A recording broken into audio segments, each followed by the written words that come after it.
श्री स्वामी समर्थ. धन्य धन्य ते या जगती, स्वामीचरणी ज्यांची भक्ती, त्यासी नाही पुनरावृत्ती, पदपावती कैवल्य. गताध्यायी कथा सुंदर. स्वामींनी निवेदिले स्वचरित्र आणि बाबा दिगंबर त्याचे वृत्त निवेदिले. निर्विकार स्वामीमूर्ती लोका चमत्कार दाविती, काही वर्षे करुणी अवस्थी मंगळवेढे सोडिले. मोहळा माझी वास्तव्य करीत अप्पाटोळ झाले भक्त, तेथीची साकल्य वृत्त अल्पमती केवी वर्णी.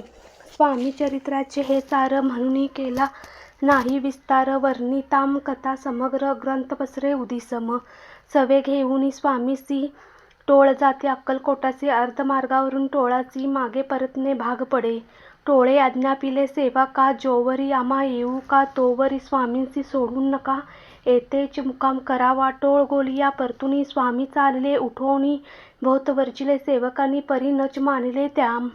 तेथून या निघाले अक्कलकोटा प्रति आले, ग्रामद्वारी बैसले यतिराज स्वेच्छेने. तेथे एक अविंद होता, तो करी तयांची थट्टा, परी काही चमत्कार पाहता महासिद्ध समजला. पूर्व पुण्यास्तव निशिती आले चोळापाचे गृहाप्रती, स्वामीसी जाणूती ईश्वर मूर्ती, चोळापा करी आदर. चोळापाचे भागी उदेले यतिराज गृहासी आले, जैसी कामधेनू आपण बळे, दारिद्र्याच्या घरी जाय. पूर्व पुण्य होते गाठी, म्हणून घडल्या या गोष्टी, झाली स्वामी राज भेटी, परमभाग्य तयांचे.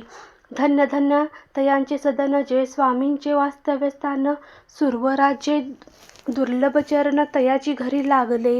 योगाभ्यासी योग साधिती, तडी तापडी मार्गी श्रमती, निराहार कितीक राहती, मौन धरित किती एक. एका चरणी उभे राहून सदा विलोकिती गगन, एक गिरीवरी बैसोन तपश्चर्या करिताती. एक पंचाग्री साधन करती, एक पवनाते भक्षिती, कित्येक संन्यासी होती संसारावघा सांडूनी. एक करती कीर्तन, एक मांडती पूजन, एक करीती होम हवन, एक षटकर्मे आचरिती. एका लोकाम उपदेशिती, एक भजना माझी नाचती, एक ब्राह्मण भोजन करती, एक बांधिती देवालये. परिजयाचे चरण दुर्लभ सद्भक्ती वांछन केली, यासी नाना साधन भावाविन सर्व व्यर्थ. योग याग दीक काही चोळापाने केले नाही, भक्ती स्तव पाही स्वामी आले सदनाते. तयाची देखून या भक्ती स्वामी तेथे भोजन करीती, तेव्हा चोळापाची चित्ती आनंद झाला भोसाळ. तैपासून तयांचे घरी राहिले स्वामी अवतारी, दिवसेंदिवस चाकरी चोळापाने केले अधिकाधिक. तेव्हा राज्यपदाकरी मालोजी राजी गादीवरी, दक्ष असूनी कारभारी परमज्ञानी असतीजे. अक्कलकोटाची प्रख्याती तेव्हा काही विशेष नव्हती, परी तयांची भाग्यनिशिती स्वामीचरणी उदिले. तैपासून जगात तया नगरांचे नाव गाजत, अप्रसिद्ध ते प्रख्यात कित्येक झाले. चोळापाचे गृहाप्रती आले कुणी, झाले एक येथील लोका चमत्कार दाविती, गावात मात पसरली. आपुली व्हावी प्रख्याती, ऐसे नाही जयाची चिंती, म्हणून या स्वामीराज येती बहुधा न जाती फिरावया.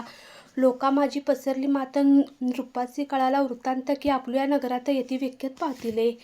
राहती चोळापाचे घरी, दर्शन जाती नर नारी, असती केवळ अवतारी, लीला ज्यांची विचित्र. वार्ता ऐसे ऐकुनी राव बोलता काय वाणी, गावात यती येऊनी फार दिवस जाहले. परी आम्हा श्रुत पाही अजवरी झाले नाही, आता जाऊनी लवलाही भेटू तया यतीवर्या. परी ते केवळ अंतर्यानी, ऐसी वार्ता ऐकली कानी, हे सत्य तरी येऊनी आताच देती दर्शना. राव मुखातीन वाणी निघाली, तोची यतिमूर्ती पुढे ठेली, सकल सभा चकित झाली, मती गुंगली रायाची. सिंहासनाखाली उतरून राव घाली लोटांगण, प्रेमाश्रूंनी भरले नयन, कंठ झाला सद्गदित. धूळ घातली मिठी चरण धुतले नेत्राश्रूंनी, मग तया हस्तकी धरून आसनावरी बैसवले. खून पटली अंतरी, स्वामी केवळ अवतारी, अभक्ती पळून गेली दुरी, चरणी भक्ती जडली ते सकळ सभा आनंदली. समस्त पावले वंदिली, षोडशोपचारे पूजिली, स्वामीमूर्ती नृपराये.